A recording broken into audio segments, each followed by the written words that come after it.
Liham pag-ibig ng isang nagpakilala lamang sa palayaw na Karen. Ganito niya nais na ilarawan at ibahagi ang kanyang kasaysayan. Dear Kuya Larry, magandang araw po sa inyo at sa lahat ng inyong listeners. Ako po si Karen mula sa Cainta, Rizal. Avid listener po ninyo kami, lalong-lalo na ang aking nanay.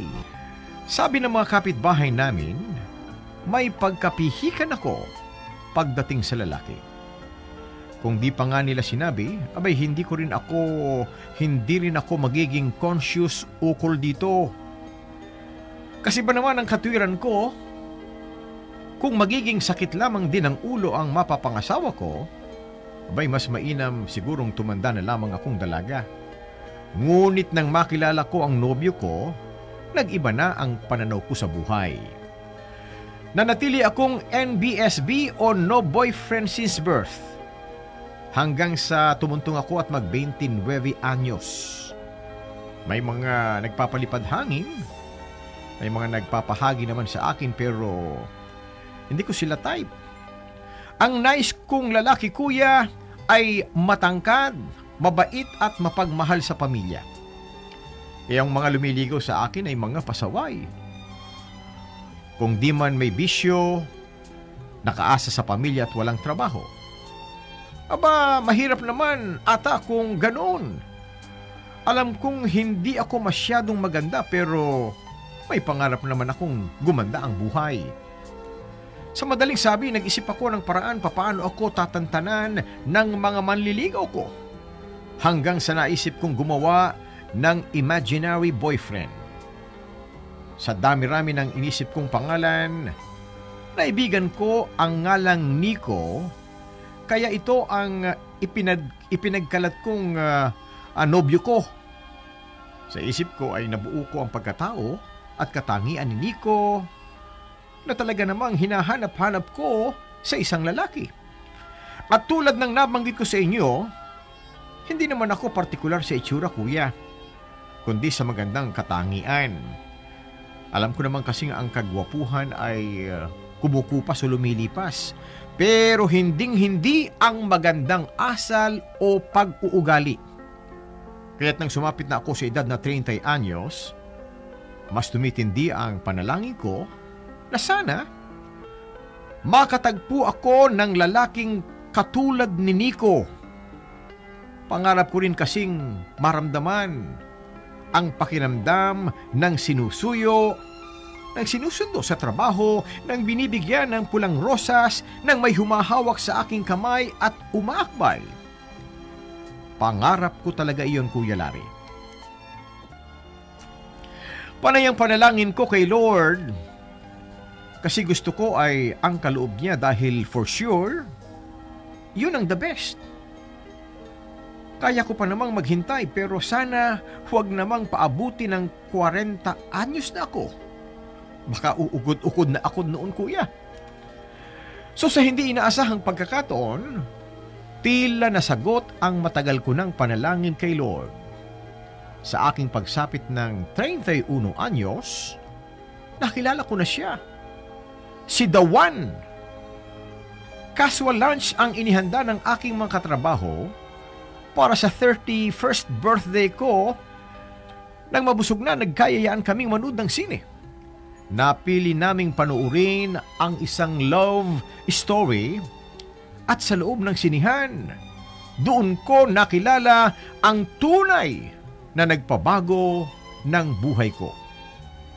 Nakatabi ko sa upuan ng isang lalaki na may hawak ng popcorn. Kahit na medyo madilim ang paligid, naaninag ko ang kanyang mukha, parang mabait at mapagkakatiwalaan. Nang magsimula na ang pelikula, na-distract ako sa kanya dahil hindi pa dumarating ang puntong iyakan. Abay, hayun, at iyak na siya. Napansin ko kasing kinuha niya ang kanyang panyo at dahan-dahang ipinupuna sa kanyang mukha. Alam mo kuya, imbis na ma-enjoy ko ang pelikula, ay mas gusto ko siyang usisain kung ano ang nangyari. Hindi niya halos natapos ang pelikula.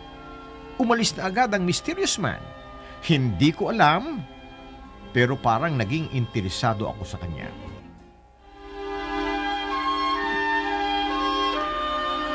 Kuya Larry, pagkatapos naming manood ng pelikula, nagkayayaan nang umuwi kaming mga magkakasama. Pero bago umuwi, bumili muna ako ng milk tea at doon ko namit muli ang lalaki sa sinihan. Natulala ako, kuya. Para siyang siniko sa imahinasyon ko na nagkaroon ng buhay. Mas lalo pa akong na-in-love o na-love at first sight sa kanya nang makita ko kung papaano niya pinauna sa pila ang matandang kadarating lamang para bumili rin ng milk tea. Likas akong mahiyain, kuya.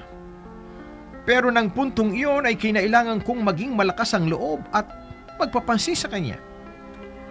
Nasabi kong ang bait mo naman, kuya. Effective naman dahil napalingon siya sa akin at ngumiti.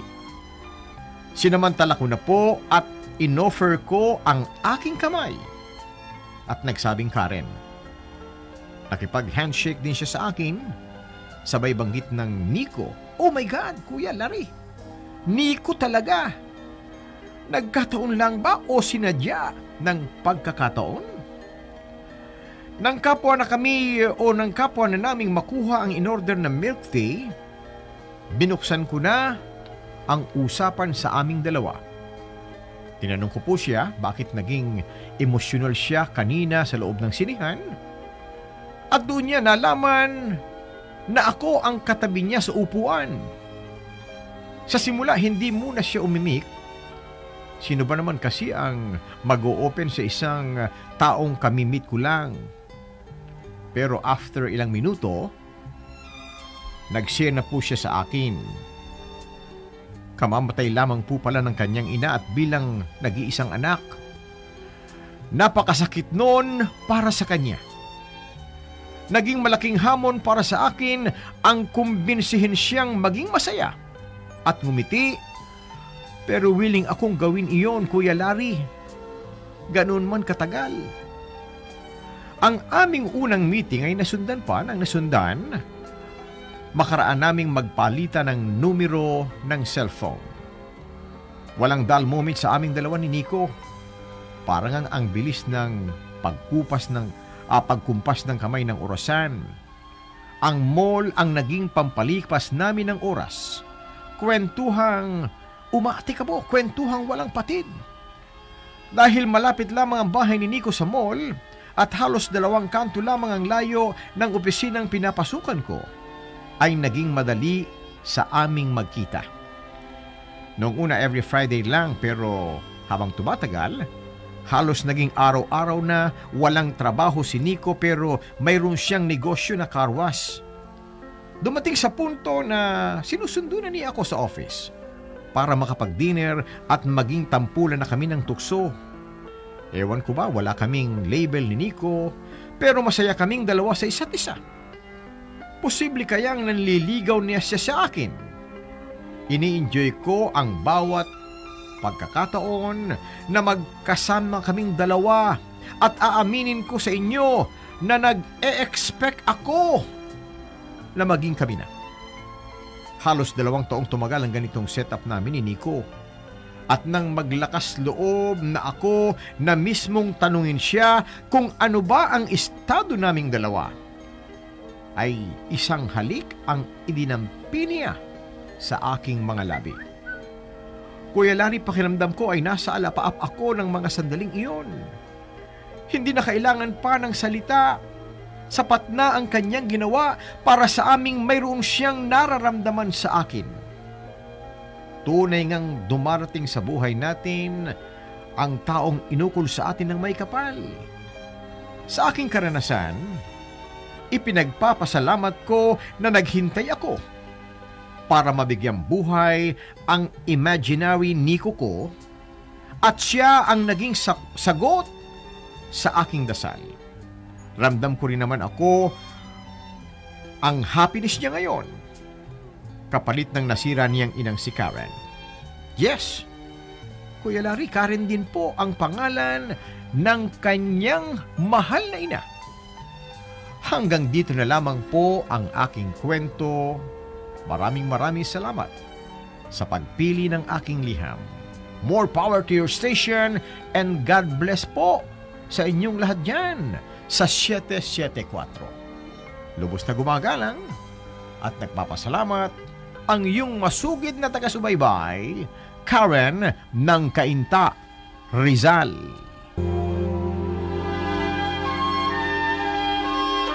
Well, ganun na lamang po ang aming paniniwala na naibigan ninyo ang kasaysayan ng pag-ibig padala po sa atin ni Karen. Ano ho? At sana po ay nag-enjoy kayo ng husto sa aming inihatid na kwento sa inyo ngayong hapon. Ano ho? Ang bawat isa ay maaaring may naiibang kwento ng pag-ibig. Sino man sa inyo, tiyak ko na mayroon ding espesyal na kwento ng pag-ibig ng nakaraan. Halika po kayo, parini. Ho? Kayo po ay malugod naming inaanyayahan na ibahagi sa palatuntunang ito ang bawat pitak ng sarili ninyong kwento, natatanging kasaysayan na tumatak sa inyong isip, puso at damdamin at kailanman ay hinding-hindi na mabubura sa inyong alaala. Ito po naman ang inyong lingkod, ang inyong Kuya Larry. Maraming salamat po.